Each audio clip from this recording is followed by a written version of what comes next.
All right, guys, we're going to get started here.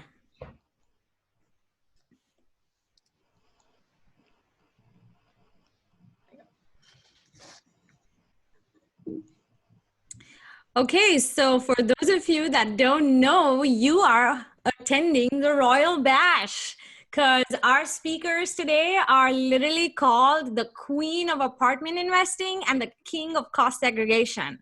So I am so excited to get us started off today. We have a packed house. We had a lot of attendees, a lot of people register, so people are just going to keep showing up. If you have questions, use the Q&A box at the bottom. We'll have a whole Q&A round for both our speakers towards the end of the session. And so let me get started. My name is Leka Devta, and I'm host of this awesome webinar today. The event is brought to you by Real Estate at Work, a local meetup that I co-host with Lee and Albert Bowie. So a little bit about me. I've been investing in real estate now in this market for about 6 years. I do single family fix and flip. I do rentals, small multifamilies, and land subdivisions. We do these webinars really to educate and add value to listeners, but it's also because I myself am so interested in all these topics, and I've been learning so much from all these amazing speakers. So if you're interested in watching any of our past webinars, please check out our YouTube channel. If you could post a link to our YouTube channel, that would be great. And if you're interested in future webinars, go follow us on our meetup page. And is also going to post a link to the our meetup group. And you can stay up to date with all of our future webinars. So today's topics. Cost segregation is such a powerful tool to have in your toolkit. And I literally have the best of the best here to teach us, Yonah Weiss. Yonah is the business director of Madison Specs, a national cost segregation leader. And he has over the years helped like hundreds of clients save millions of dollars through cost segregation. He also just started the Weiss Advice podcast, and it is already making waves. Yonah, has it been like a month since you started? Tomorrow will be a month. Yeah. Oh my God. Yeah. And he is, I had the pleasure of listening to a few episodes, and man, his speakers are amazing. They are so inspiring. So thank you for doing that, Yonah. Thank you. Yeah. Appreciate you for the shout out. Absolutely. Yeah. So Yonah, if you want to go ahead and put a link to the podcast, I'm sure people would love to listen as well and subscribe. Okay, you guys. So through my real estate career, I often find that there aren't too many women in investing. I see brokers, I see escrow agents, I see stagers, I see lenders, but not investors really getting down and dirty in the weeds. So obviously, when I first spoke to Kaylee, I got super excited because this was a woman that was bringing it. And she went from residential to large scale multifamily, and she has the best attitude of anyone I've ever met. She's a hustler, a fighter, and giving up is just not in her vocabulary. We share a similar passion in that we are both on a mission to bring more women into investing and also into multifamily investing. And I so commend her for taking that step. And she's really like inspiring women across the country, which is amazing. She also hosts a pretty killer podcast called The Number One Leading Ladies. So Kaylee, go ahead and put your podcast link in the chat box as well for our listeners to subscribe to. And then before we get started, I have a pretty massive announcement. I wanted to share something with you guys. Today, my BiggerPockets podcast just dropped. Wow. And yeah, episode 390. I'd love for you guys to go check it out because when I first started investing in real estate, I learned a lot from BiggerPockets, and to kind of give back to the community is just really humbling for me. I'm getting all these messages and emails from people, saying that I inspire them, and that just makes me so happy. It makes all the struggles worth it, if you know what I mean, So, okay, let's get started. We can start with Kaylee. Oh. All right. Just getting the link to the podcast. Hold on one second. Sure. I want to do it on iTunes. Let's Leka, that's awesome with the podcast. I'm so excited to listen to that episode. BiggerPockets Thank is you. the best. Thank you, Yonah. I know it was, like it's also Brandon Turner's birthday today. So I got the birthday podcast. Happy birthday, Brandon. That's awesome. That's so cool. I think I saw somebody. Where we at? So you need me to screen share on my end?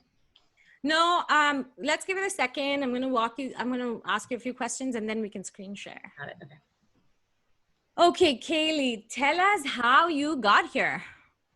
You invited me here. Well, what do you mean? Why real estate? Total accident.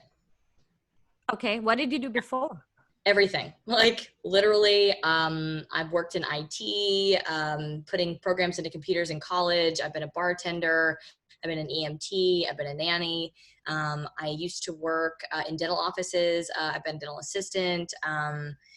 Lots of stuff. I mean, a little bit of everything, if you will. And then real estate was, once I decided to have my own company, it was a personal concierge business for rich people, basically, managing their homes, their cars, their schedules, paying their bills, making sure that everything was set up on a system. I like systems. Kind of worked myself out of a job because things became so efficient, and also realized I hadn't read Rich Dad Poor Dad yet, which explains the ESBI model. And at the time I was an S, so a self-employed sole proprietor. And I was at the tell point us a little bit about the ESBI model. Sure. So E, entrepreneur, right? S, sole proprietor, B, business owner. I don't even know what that is. It's what I want to be. Like, investor, duh. Investor. Like, okay, so that's how it goes. And it's, basically I was in the S quadrant, so self-employed, which is cool. So you own your own business. But then what happened was, I'm great at what I do, but you run out of energy because you can't do more than what you physically can with your time. And so a buddy of mine, I actually was needing help replacing a battery in my car. And so I put on Facebook, will somebody come bring me to Walmart so I could go get a battery? And he was, I think, working on roofs because he had a roofing company, an HVAC company, a windows company, and some other stuff. But we're putting it into the car, and he goes, your concept is awesome. Your branding is awesome. What you're doing is a need, especially here in Dallas. But I'm sure you're already feeling this right now. You kind of run out of time and you can't ever grow the amount of income you make or grow the amount of clients you have or grow the amount of work you can do. And I go, yeah, my fear is for sure, not having someone that's because like I said, I've done a little bit of everything. So I know a little bit about a lot of weird things, and to where I could put two and two together with many things that people think you need to know all the things about it. Now you just need the internet and to know enough to be dangerous. So, he goes, so what you need to scale, because I didn't have a business degree. I have a molecular and experimental degree in nutrition. Science-based, but, on the end of business, I didn't understand it. And he goes, you need people, you need systems, you need advertising. And, and I go, well, I'm not going to take a loan out to do that, because at the time I just didn't like loans, but I also know now not to do that, because unless you have a proven concept that works and that you're making A plus B equals C, then you scale it and you add money to it, make it, expand. But at the time I didn't have a proven concept for long enough. So he goes, no, just get into real estate, start selling houses, do like 4 or 5 a year, take that income and dump it into your other business to scale what you have. And so I go, ding, light bulb, that makes sense. So I did just for that reason. But then once I got into real estate, I realized that I thought that investing meant being that I quadrant meant playing with the stock market, because that's what my adoptive dad did. And he'd like lock himself in his office and do that. So I didn't understand. He never explained it to me, which is sad. But, there's a whole other side to investing, and actually looking at how that 16% of the time is kind of when the stock market overperforms. That's it. When you look at real estate, it's a little bit better of odds, if you will. So realizing once I got into a group called Propelio in Dallas, which was a free investor education network, that there's so much that you can do. I mean, people are flipping houses, mobile home parks. They're doing they're doing paper or the notes on the houses. They're doing sub-twos, wrap mortgages. Assignments, wholesaling, all the things. And I'm like, wow, there's literally everything you can see in front of you, you can own, and you can have a business and you can do something with it that's advantageous to grow, whether for at that time it was that company or later I realized and had kind of my why moment and go, oh, that's what it's here to grow. So it was kind of by accident. Long answer. But I like that you saw a why and you saw that there was like a whole thing that you could do here, and you dug into it and you followed it, and look at you now, right? I think a lot of people don't take that step towards actionable items. They're not committed to the outcome, I would say, but you are, and it's so apparent. So when you started out in real estate, right? Like, what was your first few years like? Being scared. I mean, so at first you're like, so at first I was an agent. So I got in on that end, and basically the 180 hours you take in school teaches you nothing about the industry. It's all to make I have to concur. you scared of signing anything wrong or getting your broker sued. I mean, Right. it's 180 hours of how to not get your broker sued is the title of it. So then when you get into the real estate industry, you're going, okay, now what? Like, how do I run an analysis on a house? How do I market myself? How do I, you don't know anything. So it was just about learning. And then again, kind of, it was good that I did it there because for this first thing I started with was apartment leasing. So here you have to be an agent, a licensed agent to be a locator is what they call them. Not every So state is Kaylee like is that. in the Dallas, Texas market, for those of you that don't know. So at the time I placed some people in Colorado. They don't have that law where you have to be a licensed agent in that state to place someone in an apartment. I put people in, I think it was Florida, but there's a few other states where you don't have to be licensed to place somebody there. But it was kind of a nice dip your toes in the water thing because we weren't writing up the contracts. The apartment building does that. Now getting paid is a whole nother story, but it was a good like kind of dip in. And then I realized, okay, wow. I scaled this to closing 10 to 15 of these a month. Now I'm bored. So what's next? I don't want to do this forever. So, okay, let's try condos for these wealthy people in that same area of uptown, downtown. Then let's do homes, in the luxury range. Then I actually found that my sweet spot was like, 250 to like 480 or so, kind of mid-range because it was quick to turn them over. People needed to move and they weren't super complicated people. So, and then I also realized, okay, so they're buying these houses. I don't remember at what point in time during that time period I read Rich Dad Poor Dad, but it was on a trip to Australia. I lived in a car for 2 weeks and basically was reading a ton of books, audiobooks. Wow. Yeah, it was awesome. It's time to get your mind right, Yeah. And reading that, learning about ESBI, learning about having I call it the 4 greenhouses to buy the big red hotel. I did know, so to get to your why, it's really hard, but a great way is when you're searching, if you ever get to that place, you can't just keep doing this to someone who doesn't want to search, is ask yourself why, and then why, and why, I think it's a seven whys or something like that. Oh, I want to own a business. Why? Oh, because I want to provide for my family. Why? Oh, because my parents didn't do that for me. Why? Like you keep digging until you really get to the core of like what your why is.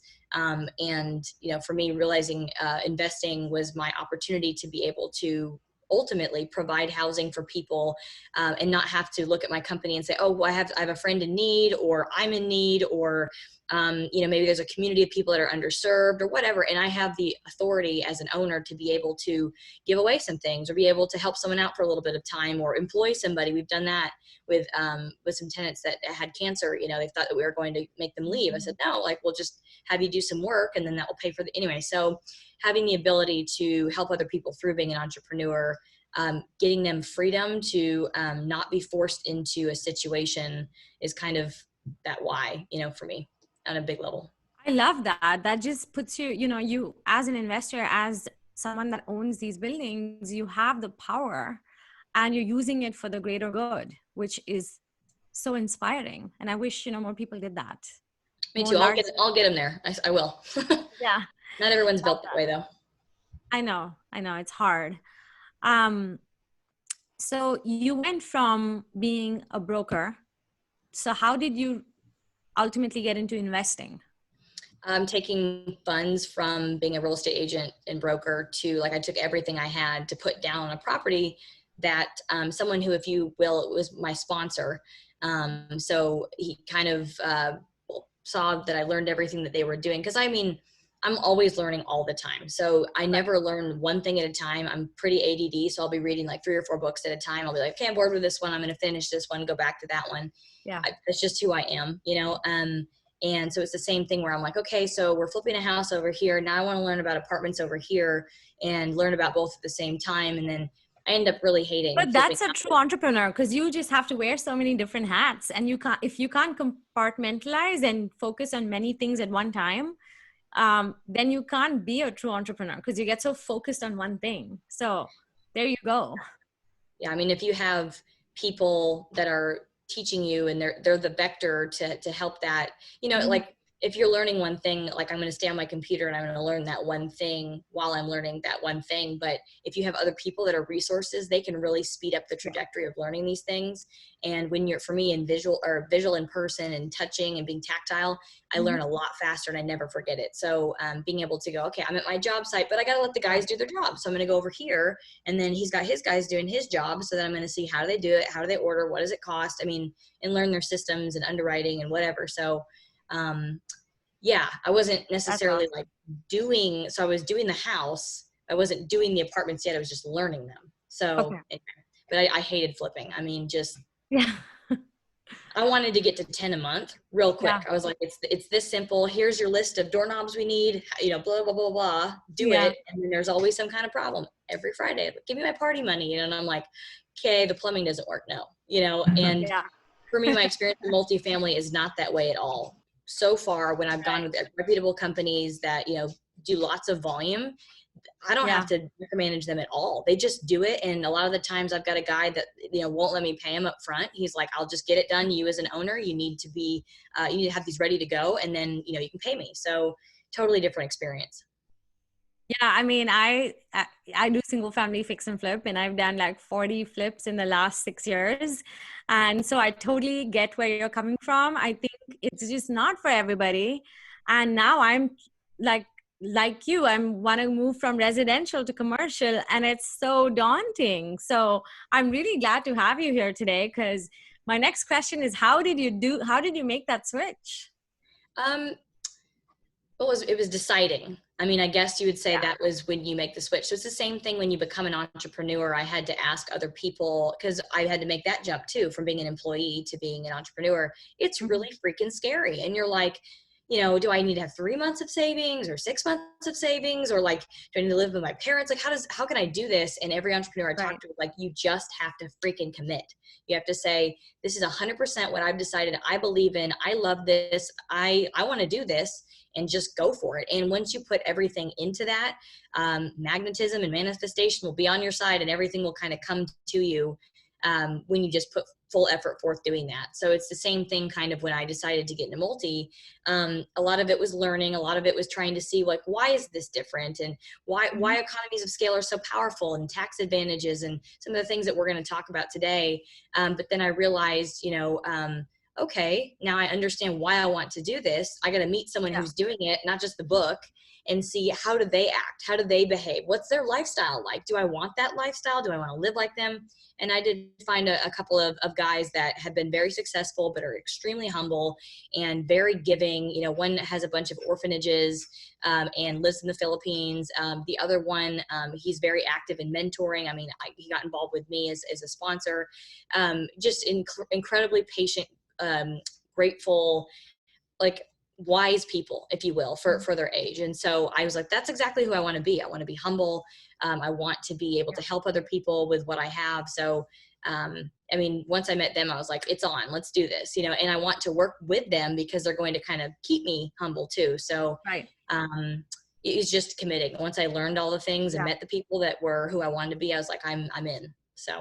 Yeah. And that's another really good point that you raise, is find awesome people that know what they're doing. Surround yourself, you know, by the best of the best, and that'll take you further than anything else.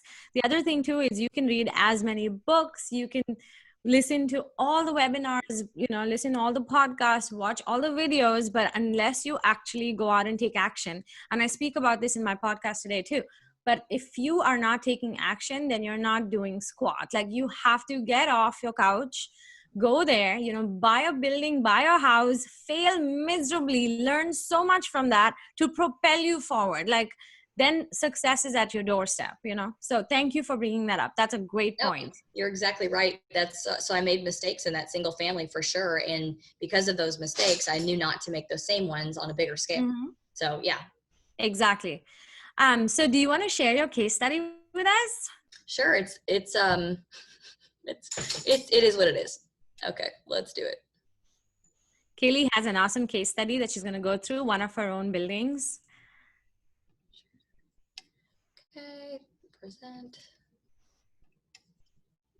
Bam. Okay, there is my cool logo. Case study, the apartment queen. So that's the name of my company, and I think by the year end it'll be changing a little bit, but somewhat similar.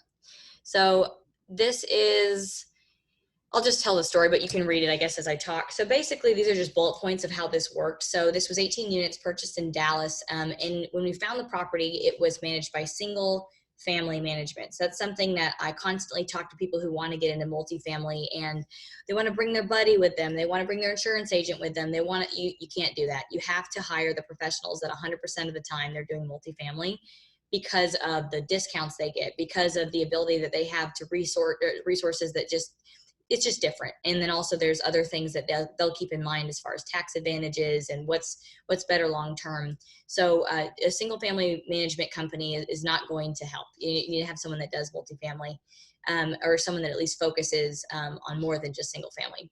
So, because obviously they're going to know that well, but that's not what we're doing. So you need to hire the experts, because for me, I'm not an expert, and I lean on all of my people 100% of the time, 95% of the time. There's some times where I see things going weird and I go, nope, we got to do this. But anyway, You have people and professionals on your team that you trust. So most people were Section 8 in that building, which is interesting, because what was happening was that it was going to expire. So that was an opportunity. Sometimes when you look at rent control housing, or when you look at Section 8, you're going, oh, it's not a great deal. But just sometimes look at the timing and see, is it up for re-up, or, is it going to be for the next 35 years? So at the time, residents paid about $125, and the city paid the rest. The average rent was $600. The property was totally trashed, and nothing had been done to it for 10 years. So lots of deferred maintenance. So that's going to be expensive. Drug dealing and prostitution was rampant on the property. So we evicted some residents. We always do that, changing the tenant mix, as we call it. And other leases were not renewed, because we don't really want more drug dealing. We don't want, more prostitution. We want less. So we want the crime to decrease. So the property policy was changed not to accept Section 8 housing. And that was kind of, you'll see the turning point, and when we were able to start making a big impact on the property to what we did to it. So the entire, like I said, tenant base was changed, and we were able to start renovating, because you're going to have some vacancies, and that's actually good. And you prepare for that in your underwriting. So we invested $10K per door on the interiors, $180K, which is quite a bit. So you can tell that this property needed a lot of work. Typically now our unit flips are about $5,500 a pop-ish, depending on what kind of appliances we're putting in. And that's, again, because of economies of scale, working with these large companies that have warehouses of supplies and whatnot.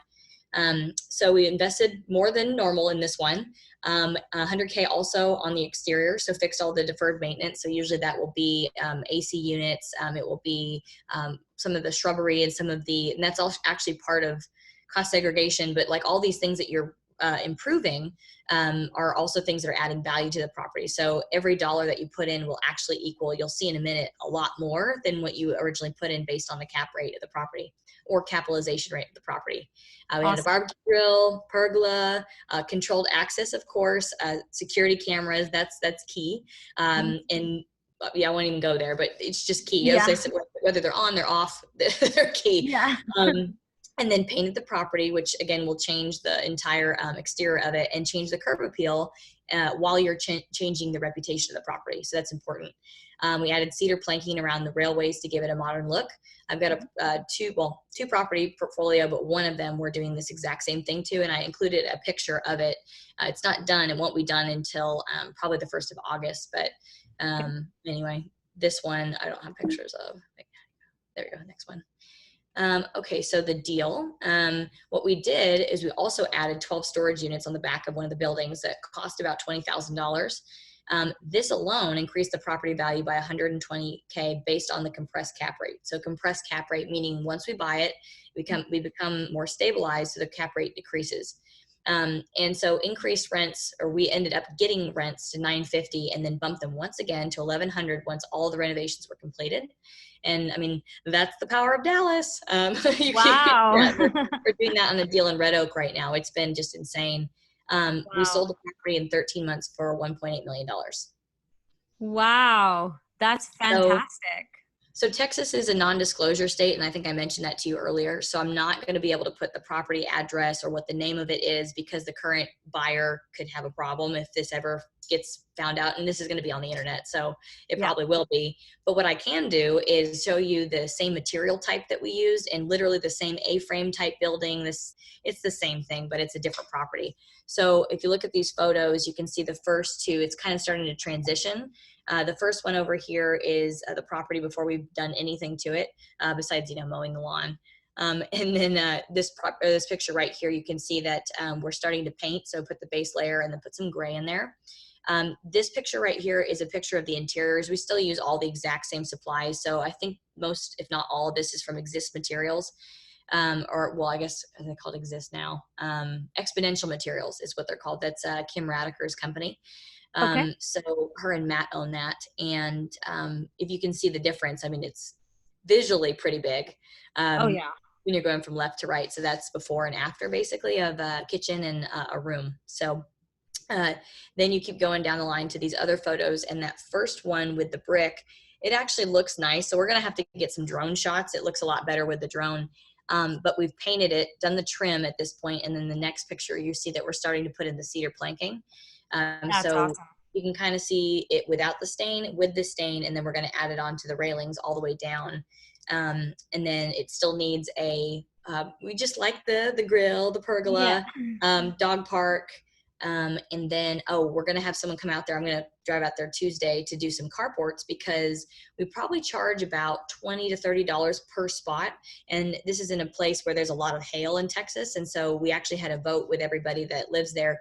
Would you prefer storage units, or would you prefer hail? And they actually preferred the covered parking. So they preferred the carports. I'm like, well, hey, if you're willing to pay for it, sure, let's do that. So I've got a friend that can actually do all the metal work, basically, and then prefab everything, put it together, bring it out there and assemble it, and then be done. So wow, nice. I think that's it. No, that's my face. So this is the last one.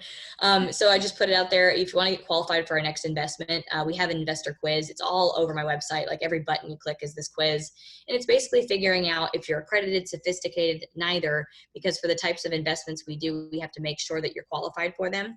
So if you're interested in that, we can get you that after this, or just hit my website, theapartmentqueen.com. You've got my phone number right there, and Instagram, all over Instagram, and then our podcast, Number One Leading Ladies, on iTunes. And quick announcement, we have a women-owned fund coming soon, and we're working on doing that by next month. So that will be coming soon. And we also now have an underwriting spreadsheet mini course available on my website now. That's amazing. So many fantastic resources for anyone that wants to start investing in apartments. It's a very simple spreadsheet too. Like, I've got many that are that's awesome. Nine tabs deep. I mean, it's nuts. Like, with the mezzanine structure and all this stuff. And this is just literally the basic, and it's got a video that goes with it. So that's perfect. Who doesn't need a basic, simple video to get started, right? Yeah. Thank you. That's amazing.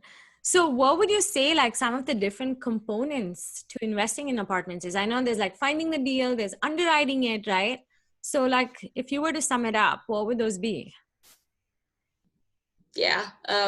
Finding it, underwriting it, buying it. Or sorry, I forgot due diligence. That's part of it too. Yeah. And then, like, putting up the money and closing on it, I guess. I mean, that's really high level, but yeah. Okay. So here's, this is something that I always think of, like, even in residential real estate. Why don't we see more women in multifamily investing? Because it's a male-dominated industry, or has been for a long time. A lot of that has to do, if there are women watching this video right now, if you do the audiobook /read Women Don't Ask, that's another huge reason why in business, in life, period, that women and men have such different communication styles. And a lot of the reason why women aren't succeeding in multifamily, a lot of it's up here and a lot of it's that we don't ask, but part of it, like I find myself having to hang out with men all the time, right? So it's been proven in many, many studies from Carnegie Mellon University, which is all mentioned in this book, that different groups of men, women, so being like not the token Asian or the token white girl or the whatever in that group, I am the token female in a group of men. And so and I called my friends out on this a couple weeks ago, actually, because I'm more aware of it now. But what happens is they have, their pre-existing friendship or whatnot, and they might be talking about something. In this example, they were talking about an investor that was giving them a hard time. They do government work. It has nothing to do with apartments. It's totally different, but it's the same kind of relationship and it's the same kind of struggles. So what I wanted to do as a human is I wanted to bond with them. I wanted to learn lessons from what they were sharing, and they kind of shut up. They stopped talking and they kind of looked at each other and were like, yeah, let's not talk about work. And I was like, no, let's talk about work, because you guys are keeping me from bonding with you and learning right now. And I don't like that. So when women are together, we are more collaborative and we do share. We actually overshare, but we share. And so we're able to succeed a lot faster and better when there's groups of us. So that's all we really need. I think in multifamily right now are very strong men that understand that it's not women against men at all. It's about using our different skill sets to be collaborative and to help each other. But in addition, having, groups of women so that we can have our, study club groups, we can have our cigar happy hour type groups, whatever it is that we're doing, to be able to share those similar situations. Like for me, I mentioned my sponsor is a man. And the first one I met before him was another man. It's going to take, like I said, strong men to push us forward in this industry. But I didn't say mentor, because as a financial sponsor saying, okay, she knows the system, she knows what she's doing, I'll vouch for her, I'll back her up, I'll sign on the loan, I'll do all these things for her. A mentor is somebody who, in my situation, needs to be a woman in my industry, totally kicking butt. And so I haven't found someone yet who's willing to be that person for me who is in that position. I know a few ladies, but anyway, so we'll get there. That's awesome. Well, you are such an inspiring woman. I want to come back to you more. If you guys have, to all of our attendees, if you have any questions for Kaylee, please put it in the Q&A box. We're going to switch to Yonah for a second, come back to Kaylee and Yonah towards the end. With Q&A. So Yonah, let me bring you up. So tell me what did you do before cost segregation? I don't think I even know that. Oh, I think you're muted. No. Sorry. There we go. There we go. Yeah. It always happens. It's like every time. Pretty interesting story. So I really just got involved in real estate in the past 5 years or so. So not to date myself or anything like that, but for about 15 years, I was a teacher and spent a lot of time just studying and teaching, nothing at all to do with real estate. And I kind of, at a certain point, wanted to just find something else, something different. And there was a certain, some life events that happened that really kind of pushed me to just kind of seek out a different career, if you will. And I reached out to a bunch of friends that happened to, all the roads kept leading to real estate. And it was basically through many interactions through friends that I knew had been in the real estate industry that kind of led me to just start learning everything there was to know about real estate. And I kind of took my teaching experience and found a niche, right now. After I did, for a little while, I started, learning the commercial mortgage space, so commercial financing, just to understand the commercial industry. That was an easy barrier of entry for me because one of my close friends had been doing that for years and kind of took me under his wing and showed me. And I literally sat with him in his office for like a few times a week for about 8 months until I really kind of understood the entire, gamut of what goes into a commercial deal and what goes into the financing and the underwriting. And then I, got my hand at real estate residential brokering. So I wanted, just going, finding deals and looking to invest. And I found an amazing partner who had, again, kind of took me under his wing, and he had been doing it successfully for about 5 years as a broker. And we started doing a lot of things together. trying to find development deals and trying to find a lot of different things. Eventually, one thing led to another through many, I guess, divine intervention, if you will. Like, Yes. I believe just led me to the path to where I am today, which is with this company, Madison Commercial Real Estate, where I did a few, worked on a few fix and flip deals, and it just was not for me, like being involved in that at all. Right. And I knew that I didn't want to kind of be involved in that side of the business, but I was still wanting to be in the industry. So I found this company, and it kind of meshed my skills of, teaching, and they were looking for someone in the business development, and it just kind of one thing led to another. And I learned about cost segregation, which I didn't really know a lot about before I started with them a few years ago. And just from learning from the experts in the industry who had been doing it for decades, literally, and just sitting with them and learning from them and asking all the questions, I learned very, very quickly and was able to, one of the skills that I guess I'm blessed with is that I can learn something and then be able to teach it and give it over. And so something like cost segregation to me was so incredible because it's really helping people. I mean, in the end of the day, it's helping people save taxes, which is not just helping people, it's helping people one of the greatest ways possible, because taxes are like the things that people dread the most. So if you can actually help them by doing that, it's just like alleviating from them this big burden, and at the same time, allowing them to do what they want to do, which is have more money to invest with, to buy more deals, to do more deals. And throughout that, I've kind of grown a lot in the industry and found a lot of amazing connections through doing this. And, my main goal in doing this whole thing is really just to help other people. And so that's kind of led to many different paths in doing that.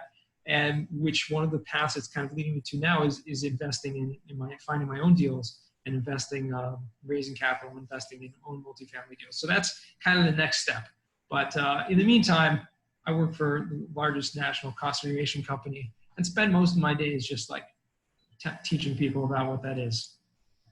And I so believe that when you say that your goal is just to help other people, because I've seen you in action over the last few months, and I can tell that you're so quick to connect people. You're so quick to, talk about topics that nobody else wants to talk about, to bring speakers on your show that, really add value. So I totally believe that. And thank you so much for that. So tell us in a nutshell, like what is cost segregation before we dive into it? Sure. In a nutshell, it's an advanced form of depreciation. And so depreciation is a tax benefit, one of the greatest tax benefits, income tax benefits that real estate owners, investors have. So depreciation basically allows you to write off the entire value of a property when you buy it over a long period of time. So cost segregation basically segregates out the cost of that building into different categories and therefore allows you to take bigger tax deductions in the earlier years, which produces more cash flow. And essentially, that's what we're doing, making more cash flow by creating more tax deductions and helping people, accelerate that depreciation. Okay. In a nutshell. That's it. Not complicated at all. So I know that you have a presentation for us also, like to take us through the different aspects of cost segregation, kind of get deeper into that. So if you want to walk us through that, that would be amazing. And then we'll just ask you questions as we go along. Sure. Yeah, happy to do that. I know we have a time limit here, so I don't want to take up too much. So at any point, just tell me go to the next slide or whatever, Got it, sir. I can do that. I have a bit of a long presentation, but I speak fast, so that's okay. But stop me when... I'm excited. It's a lot of really good information, you guys. I would bring a pen and paper and start taking some notes. And at some point, let me know. Are we going to do Q&A at the end, y'all? Yes. I want to ask a couple of questions from I don't know anything perspective, so later. No, but I was going to tell you, Kaylee, anytime you want to stop Yonah and ask him questions, please go ahead. Yeah, and for you, and Kaylee has the mic, so she can do it for sure. But any of the people, in the chat box, please keep an eye on that as well. So I'm not going to go, just give you an overview. This is a presentation I've done a bunch of times, but we don't need to go through all this. We're going to talk about cost segregation. Bonus depreciation is a big thing. It's talked about a lot. I want to clear up what that is and how that relates to cost segregation. A real estate professional, which is a very important topic that gets overlooked a lot of times, and is probably the most important kind of ancillary aspect of cost segregation that's not directly related, but it allows you to basically take advantage of cost segregation more than anyone else. So we'll talk about the real estate professional. So basically, like I said, when you buy a building, any property whatsoever besides for your personal residence, you now get this magical deduction called depreciation. But depreciation means, the definition is that things go down in value as time goes on, right?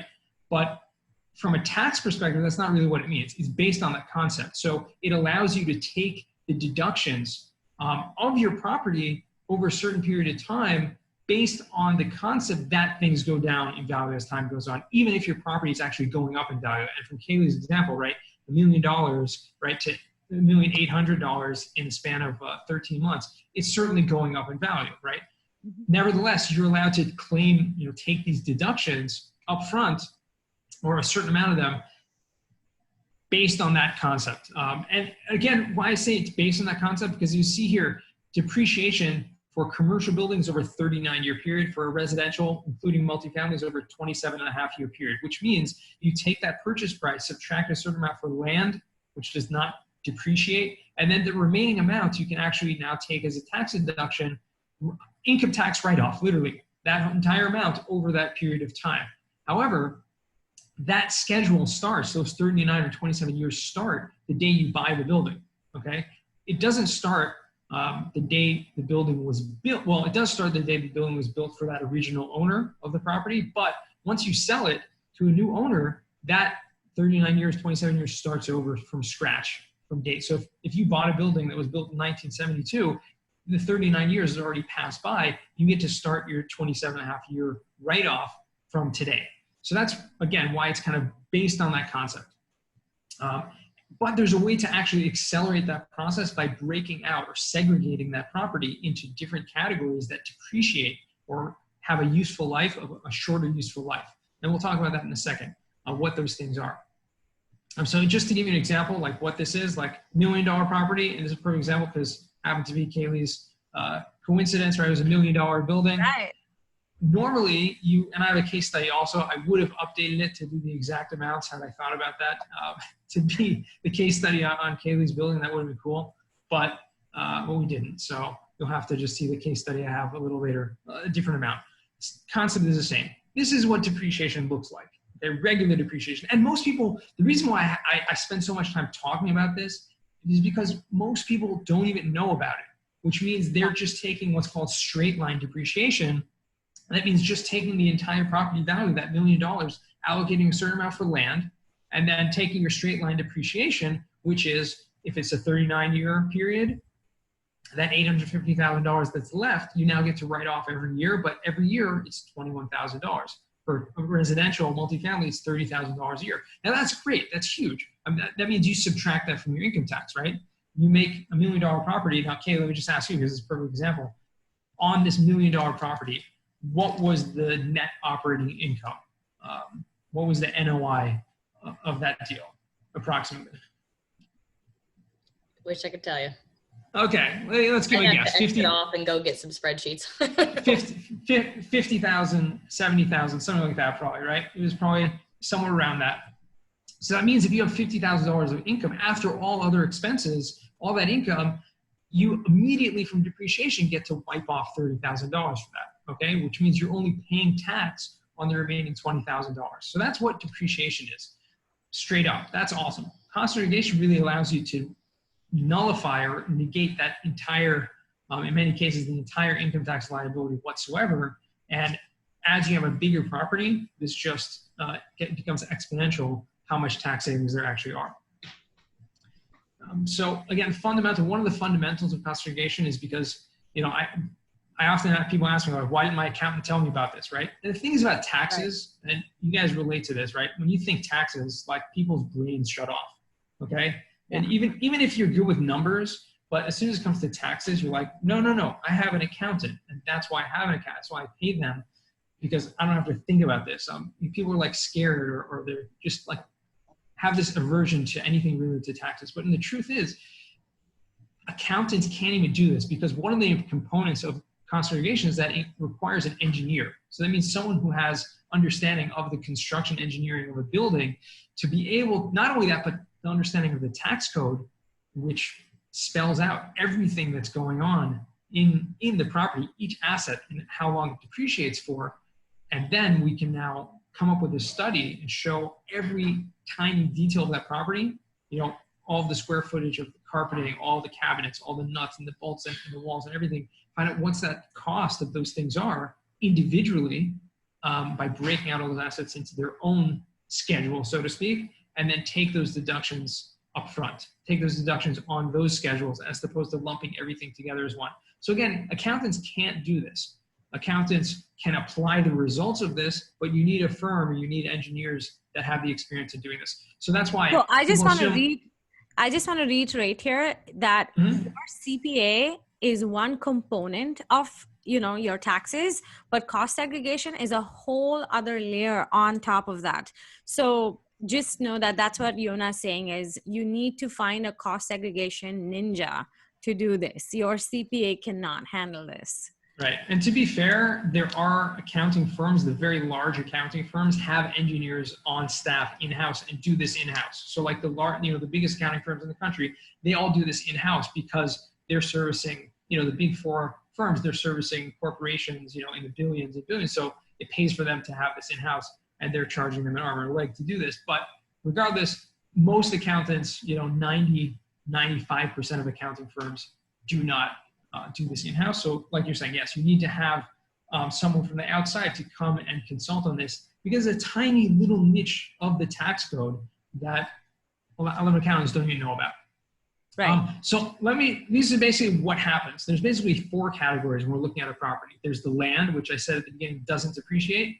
Okay, so you always have to subtract a certain amount for that. And that depends on the location, a lot of times, on the type of building, the age of the property. But 15%, that was the example I gave at the beginning, is pretty average in the national scale. There are certain locations like California, New York City, where have a much higher land value because just the property, the land is worth a lot more, or at least it was. But now, so whatever that amount is, that's one component. The second component is the structure. Okay, and that's really the thing that depreciates on a 27 and a half or 39-year schedule. The structural components of the building, and that consists of the walls, the floor, roof, windows, doors, main plumbing, main electrical. Those things are integral to the structure of a building, of a property.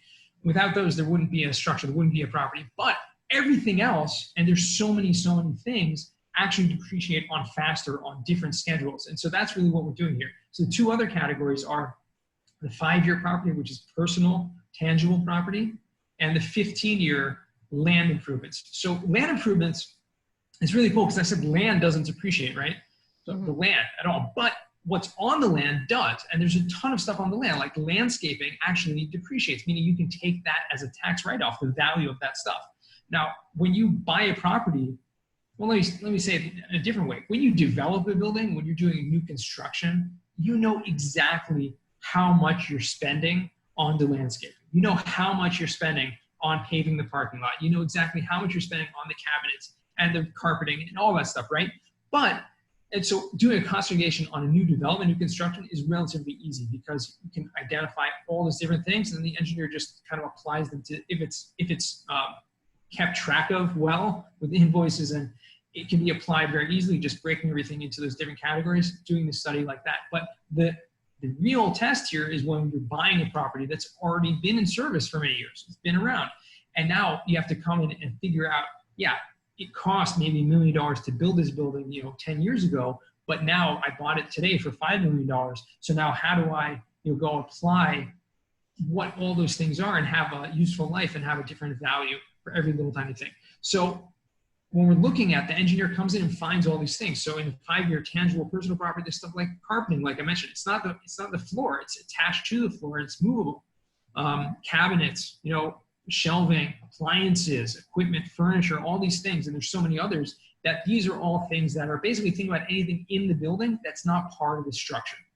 all of that stuff has value, and a lot of times it's a lot of value, meaning up to 20 or 30% of the value of the property is in these other categories, in these other values, which means instead of, if you look back to what we talked about in taking a little bit every single year for 27 years, that's approximately 3%, 2 to 3% of the property that you're taking as a tax write-off every year. A $1 million building, you're taking $30,000 every year, that's about 3%. However, when we're talking about taking 20% or 30% or even 40% of that building value and depreciating that in the first 5 years, or potentially even in the first year with bonus depreciation, I mean, that's huge. That's like just a colossal tax deductions. So these are basically the categories. Yeah. Awesome. Okay, we have a question. You want to field that? Question. So on those, the 5 and 15 year, how do you get to 100% bonus depreciation on all of those? Right. So 100% bonus depreciation, what we're going to talk about next, is all of that stuff. Once you add up the values of all of those 5 and 15 year properties and the things that depreciate faster, I can take 100% of those values in the first year. So not 100% of the entire building, because the main structure, which is usually the majority, again, that's going to be, the 60, 70, 80% of the building value is in the structure. That still has to remain on that 27-year schedule, always. There's no way to advance that. That's just the useful life. It can't be advanced. But anything else that depreciates on a faster schedule, 100% of that value I can now take in the first year. And that's really what bonus depreciation is. Awesome. Okay, so again, just to recap here, what we're doing is we're not creating deductions out of thin air. What we're doing is using the time value of money, using your taxes to your advantage. So taking deductions, instead of spreading them thin and a little bit every year, we can actually front load a large portion of them to use them now, meaning it's your money. And this is something I really want to hammer down. I know there's probably a lot of people on this call who have worked a W-2 job and have worked in corporate America. When you make money, you get your paycheck, you have taxes deducted right away, even before you see that money. So we have this kind of paradigm that I'm obligated, I make money, I'm obligated to pay taxes on that money. Real estate is different because of paradigm shift. The money you make in real estate, it's your money, and now you have to pay taxes on whatever amount you're liable to pay taxes on. But the great thing is there are all these tax deductions that can literally lower your income tax liability to increase your cash flow and literally pay little to no taxes whatsoever. So that means all the money you're getting for your property, that's yours. It's yours to keep. There's nothing, taken out immediately off the top. In fact, you can find strategies like cost segregation to reduce that taxable liability and keep the entire income in your pocket to use for whatever you want. So we had a question in the chat. Was that Kaylee's question, or there's someone else? No, that's so there's a question from Sarah M, and she asked, does the engineer need to evaluate annually for the tax reporting or just after the purchase? And then what about if you're doing a reno on a property? Yeah, absolutely. So these are awesome questions. This is awesome question. I see Kaylee just asked a second question, which is related to the first question about the renovations. So let me hold off on that for just 1 minute, because I'm going to get to a slide that's going to discuss that a little bit, both those questions. Perfect. So, and that's just, this just says who should be doing this. So basically anyone who has a taxable liability. So if you don't have any taxes to pay for whatever reason, and a couple of reasons, if you're a nonprofit, there's no taxes, no tax liability. There are certain types of retirement account investing. So people, it's a new thing, not so new, but very popular of late, that people are investing from the retirement account. So retirement accounts are great to invest with, and I highly recommend you finding a self-directed or a qualified retirement plan that you can actually use your retirement plan to invest in real estate deals. That's awesome. Obviously, make sure you're doing it with a qualified person, intermediary, who can help you with that. But what you need to know is that a lot of times that investment, those plans, the 401k or the Roth IRA or whatever it is, are not taxable, not tax liable, meaning that's tax-free money. It's already tax sheltered, so therefore you don't get the benefit of cost segregation. You don't get the depreciation benefits from those sheltered tax investments. So that's just another type of, but basically anyone else, doesn't matter what type of structure you have, if it's LLC or a corporation, each one has different ways to use it, but everyone can benefit. And if you have a partnership, we have an LLC with multiple members, usually everyone just splits the depreciation according to their percentage of ownership. So for example, let's say we had a LLC and there were 10 people investing and there was $10,000 of depreciation this year, everyone would get $1,000 in depreciation. So you'd split the income, obviously, however you're going to split that, and then according to that percentage, you're going to split the depreciation amongst everyone. So it's going to flow through. So I'm going to get to your question about the renovations. I just want to kind of go in order of the slides here, and I want to be mindful of time as well. So this is a really, really important aspect, the real estate professional. I mentioned this is probably, it's connected to conservation, but indirectly. And this is because if you're what's called a real estate professional, and this is actually a tax terminology, this is taken directly from the IRS's definition here. This means that you now, if you have this definition, you can use your ordinary income, you can use depreciation to offset your ordinary income. Okay, so let me just rephrase that. Normally, real estate is considered passive income. So if you're making money from your properties, it's called passive real estate. If it's rental property income, not fix and flip income. Fix and flip income, Leka, is that's ordinary income. Okay, that's actually taxed at the highest level. But rental property income is considered passive income. Depreciation is used to offset the passive income. Okay, and hence the switch to multifamily. Exactly, which is what a lot of people realize at a certain point. They're making a lot of money, but they're also paying a lot of taxes. Rental property, however, once you have this real estate professional status, you can now use any extra depreciation after you've used it to offset the rental property income. If you have more of that, which conservation does, it produces a lot more deductions than you can actually use for your rental property income. You can use that against to offset any of your other active income. So either you or your spouse. So this is probably the greatest gift to the tax code, which is that if you qualify, meaning you're spending more than 50% of your time, your full-time job is in real estate, and either in these are the things they list off here: developing, redeveloping, constructing, reconstructing, acquiring, converting, renting, leasing, operating, managing, brokering. If you're doing any of these activities and this is your full-time activity, then, and you also have those 750 hours a year, which is basically pretty easy to get to if that's your full-time activity. You or your spouse, if either one of you can meet this requirement, then you can now use this kind of magic, golden ticket to use your depreciation to offset your ordinary income as well. So that's huge. That's huge. And let me just give an example of that, what that means. If we have a property that's making $100,000 and you have $200,000 of depreciation, which means $100,000 of that goes to offset the $100,000 of income from the property. That $100K is in your pocket, right? Pay no taxes on it. The other $100,000, if you're not a real estate professional, would just create a passive loss, meaning you can't use it this year, but you don't lose it. It will carry forward. You can use it in future years. However, once you're a real estate professional, you can use that extra $100,000 this year to offset any other income that you and your spouse may have. So that's just huge. And the more depreciation you have, you can have $10 million of depreciation and offset as much income as you want. That's really the game, is to use this to your advantage. And there is a business plan, obviously, that has to be involved, because you have to know, should I use it now? Should I use it later? What happens when I sell a property? We're going to get to that. There's depreciation recapture tax. How's that going to affect me? Can I use these deductions to offset that as well?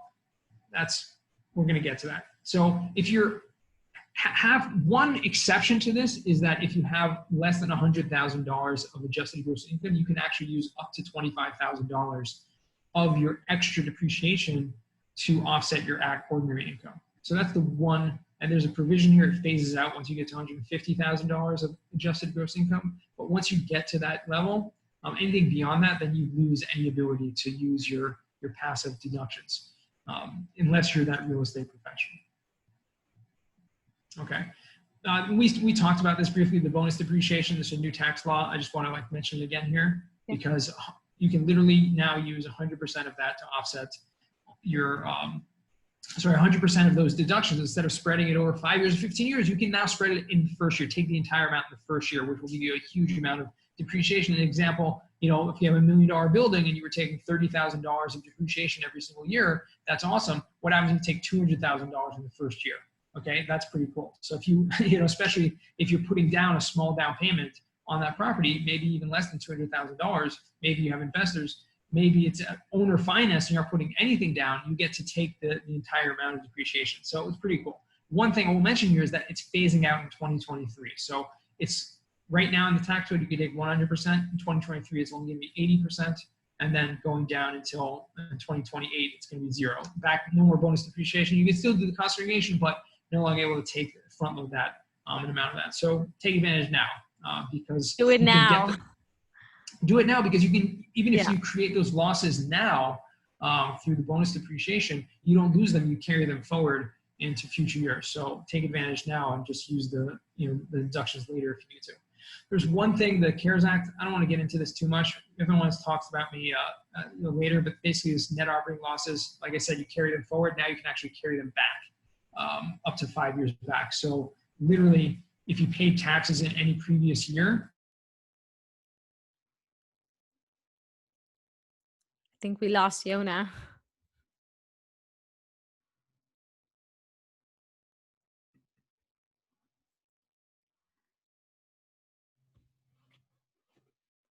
Yonah.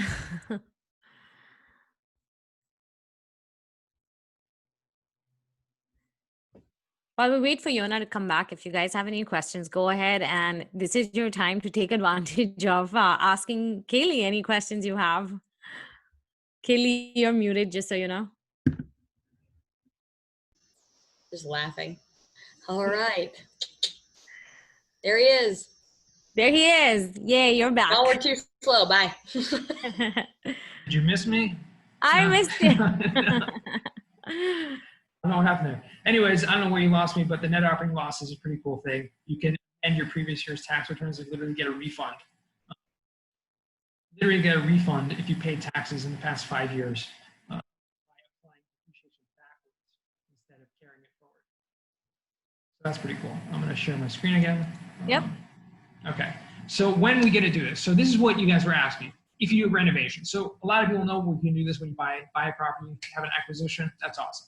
But when you do a renovation, so this is what happens. Your basis, that amount that you can now depreciate, you can now write off, is based on your purchase price.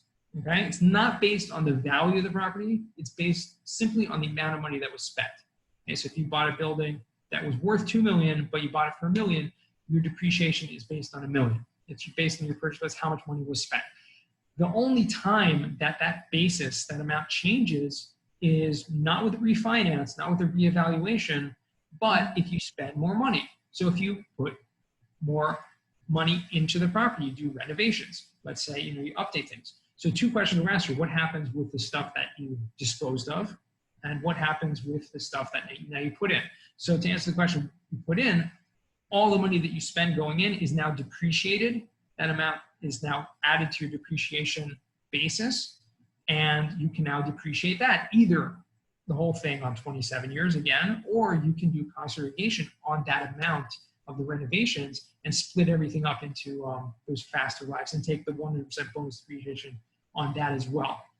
What happens to the assets that were disposed of? You can literally write them off. So you now say, I had, you know, these kitchens or these bathrooms or whatever I'm now disposing of, the carpet I'm ripping up, whatever value is left in that, I'm writing that off. So I can actually take it as a tax deduction, tax write-off of the value of that stuff as well. So you're getting basically a double bonus over here because you're not only getting the tax write-off of the stuff that is no longer being depreciated, but now you're adding more money into it. You can take the tax deduction of that as well.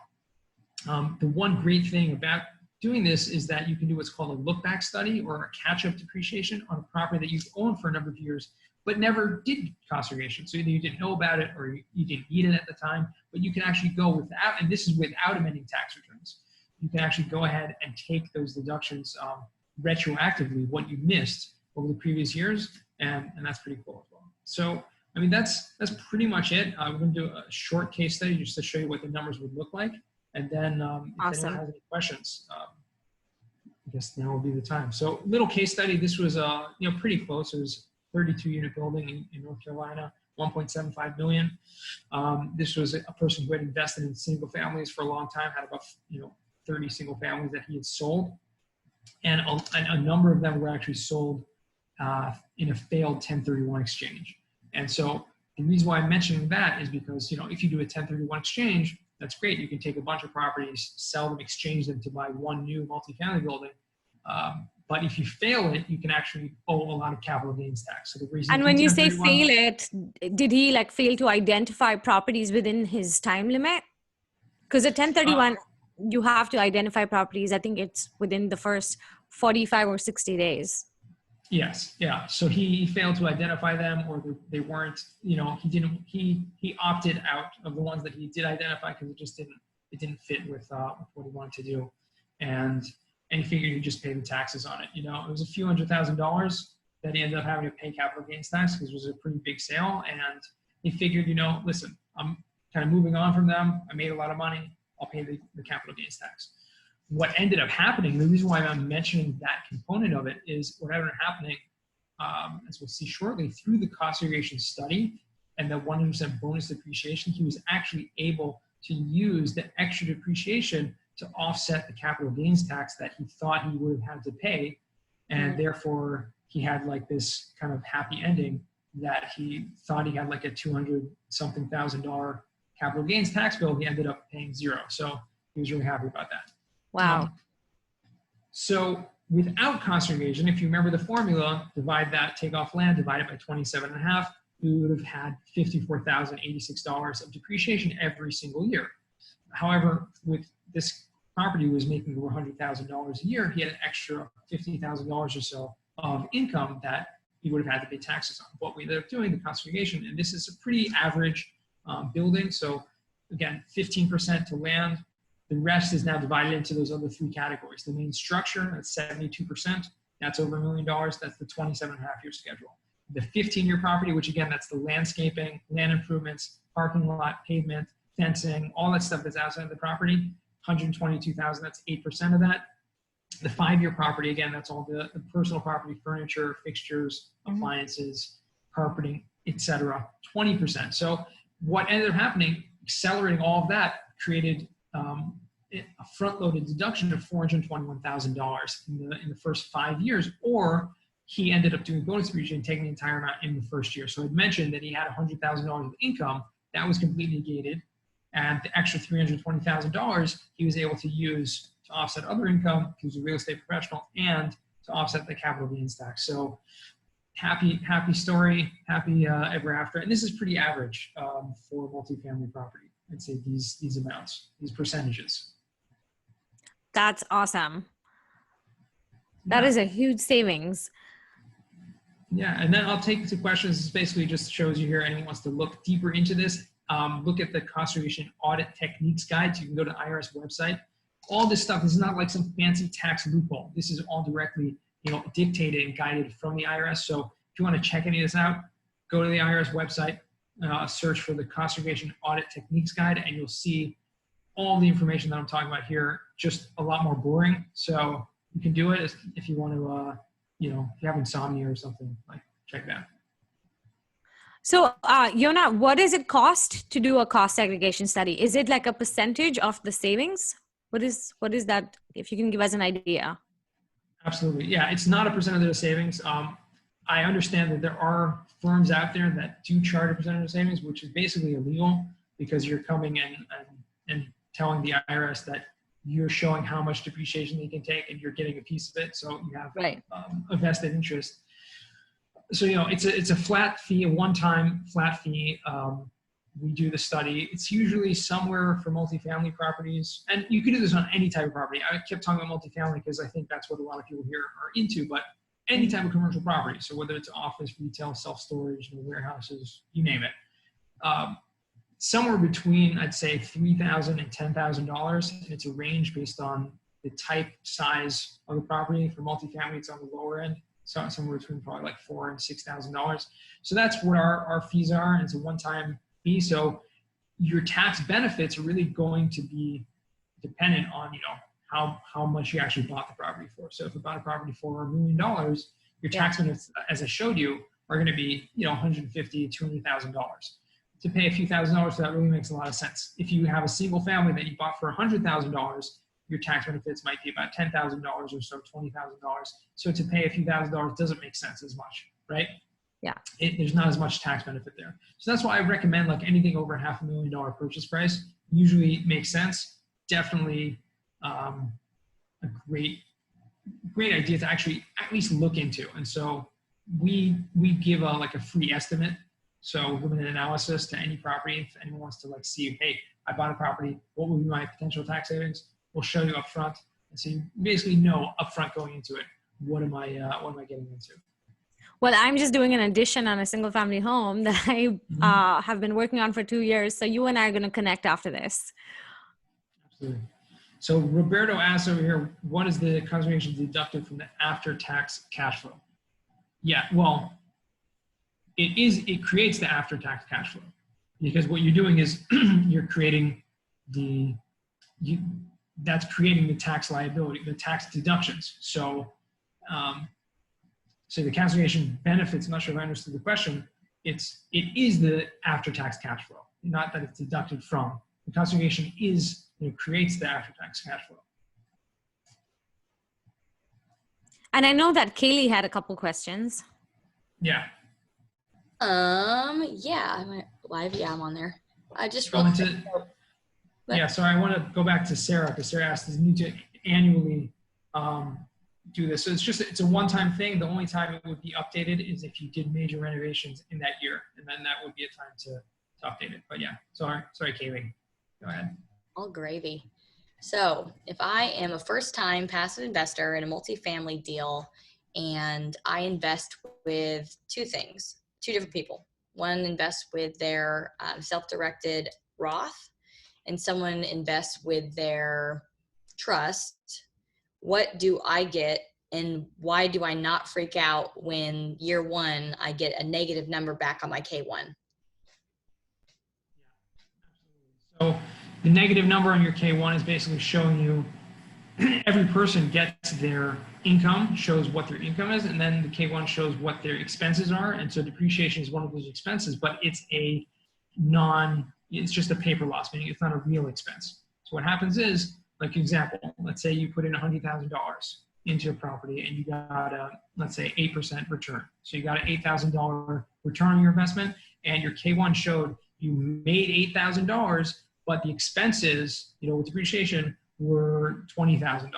So you're like, well, I have to pay $12,000. No, you get to keep the entire $8,000, and the $12,000 negative, K1 is just, like I said, a paper loss. It's a passive loss, and that carries forward to the next year. So to answer your first question, second is, what if you're investing from your Roth IRA, which is not taxable? You actually don't benefit from it. So again, like I mentioned before, it's in a tax shelter already to begin with, so you don't get the depreciation. The depreciation does not affect that. Georgie asks if we can get a copy of the presentation, Yonah? Sure, absolutely. I'll send it to you, and you can send it to whoever. Leka. Sounds good. I can do that. Or they can reach out directly to me. Either way, doesn't matter. Yeah, you can reach out to Yonah. He put in his contact information, right? Yonah, did you do that? I will if I didn't. But you can go to YonahWeiss.com. That's how to reach me. Oh, cool. Easy. I just sent it to the panelists instead of everyone, so I'll do it again. Okay. Yeah. And then Luis here has a question too. I just lost his question.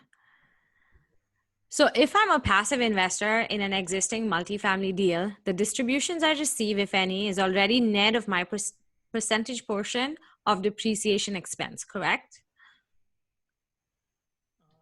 It includes the depreciation expense, correct. So yeah, it will show you, that's what the K1 form will show you, what your distribution is. Yonah, I think we lost you again. No. Lost your audio. There, you're back. You're back. Okay. So yeah, it would be, just like I said, it would be the K1, which is going to be that form that's going to show what your income and your expenses are. is going to be after tax. Yeah, we'll show you what your income is, your distributions after the tax. Awesome. Is there a cap on how much depreciation I can take for a tax year? No, there is not. None whatsoever. There is something else which a lot of people get confused of. There's something called the 179 deduction, which has to do with commercial properties, not multifamily, which has to do with like equipment deduction. That's capped at $1 million. So if you spent like, $10 million on equipment, you can only take $1 million per item. That's not this, but there are some accountants that don't understand the difference between bonus depreciation and 179 deduction for whatever reason. Anyways, there is no cap whatsoever. If you have a $1 billion property and you get, $200 million of first year bonus depreciation, you can take it all. What you do with it is a different question.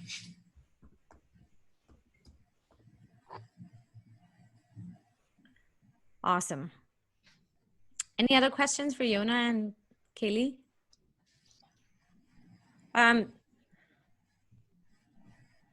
We can wait for questions, but I do have a couple questions for both of you.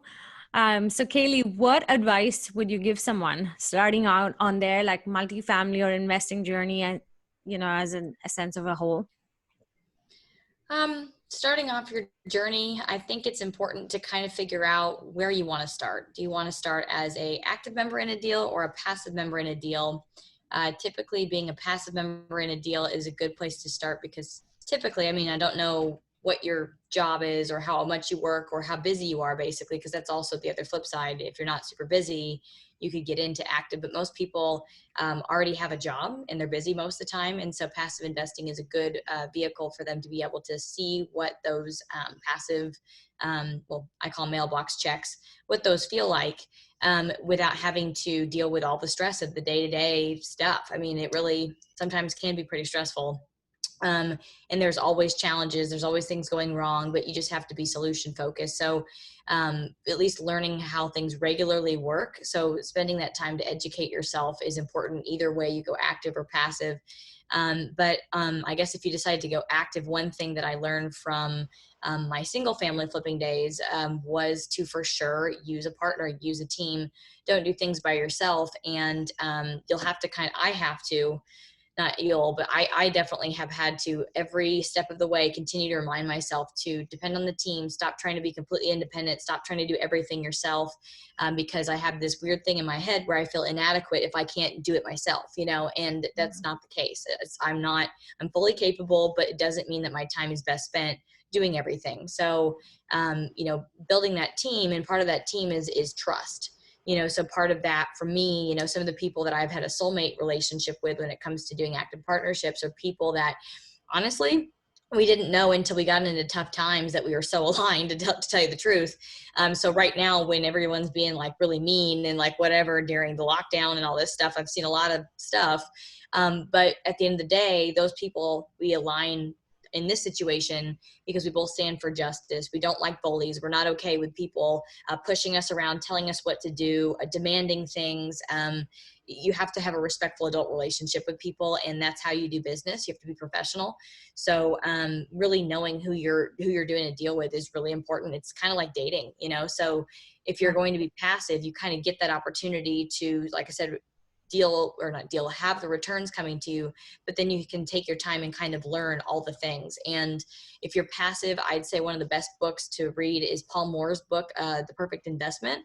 And if you're deciding that you want to, and you have the time and you have the right person to partner with to really walk you through things as an active member, then I would say Joe Fairless's, I think it's like best ever syndication book. It's a pretty good one. It's real thick, but it kind of goes through like how to raise money, how to find people, all the different parts of it, because there's so much to it. It's insane. So I guess, getting educated, having your team, and then knowing realistically how much time do you have and what can you do. You are such an inspiration, Kaylee. And for all of our attendees too, if you want to connect with Yonah, Kaylee, or I, all three of us are pretty active on LinkedIn. So find us there and send us a request and we'd love to connect. So Yonah, there are a couple other questions for you. We can take those. Georgie says, what about audit protection? Yeah, very important question.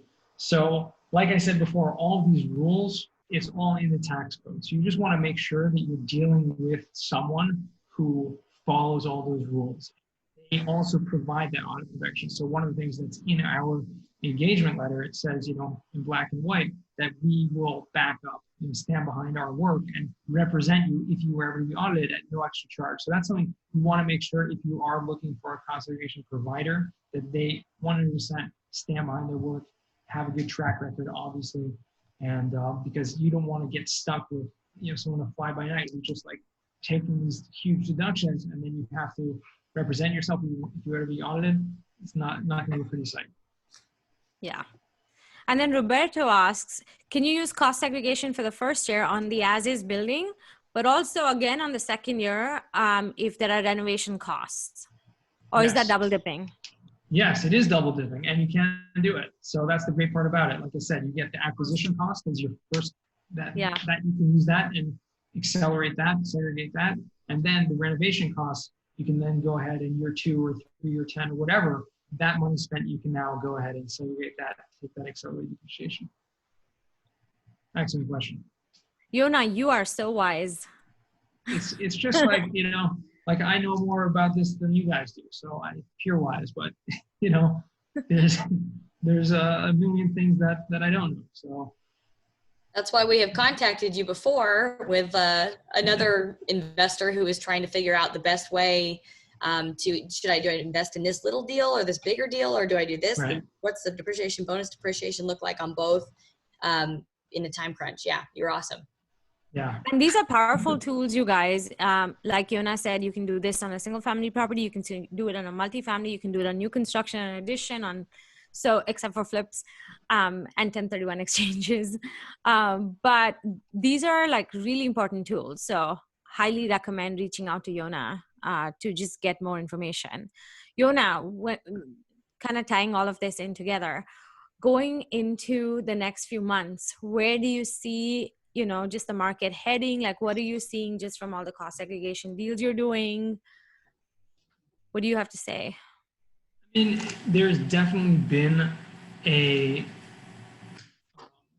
lesser activity, less activity going on in the market. Obviously, either because people just waiting on the sidelines, waiting for maybe a correction to happen a little bigger than they had expected it to happen already. I think a large portion of people are expecting some sort of correction to happen in the next 6 to 18 months. And so there are people kind of sitting on the sidelines just waiting for things to happen. On the other hand, there's another camp of people that are just actively finding deals, and there are still deals to be out there. And what ends up happening is there are still deals out there, but there's a lot less competition right now because you have a large portion of people just waiting things out.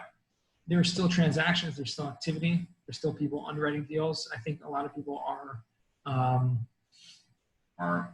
underwriting deals a lot more conservatively than they ever have before. So instead of like a 10% vacancy rate, like underwriting deals at like a 30% vacancy rate and things like that, instead of maybe 80% or 75% leverage, they're looking at more like 65, 60, 50% leverage, and being much more conservative overall, just to give them that cushion. But in the end of the day, there are still deals, still things happening. So I'm hopeful, and I still see a lot of activity. Well, thank you. I have thoroughly enjoyed my talk with both of you. I appreciate you both. Like, I know how busy you are, so thank you for taking the time to be with us today. And to all my attendees too, thank you for being here. It's because of you that I keep doing this every other week. So watch out for our next webinars that are coming up. Like I said, it's all going to be on the meetup page. And go check out their podcast. It's awesome. And go check out my BiggerPockets podcast too, if you have time. Thank you both for joining us. Thank you all attendees for joining us. See you in the next one. Bye, guys.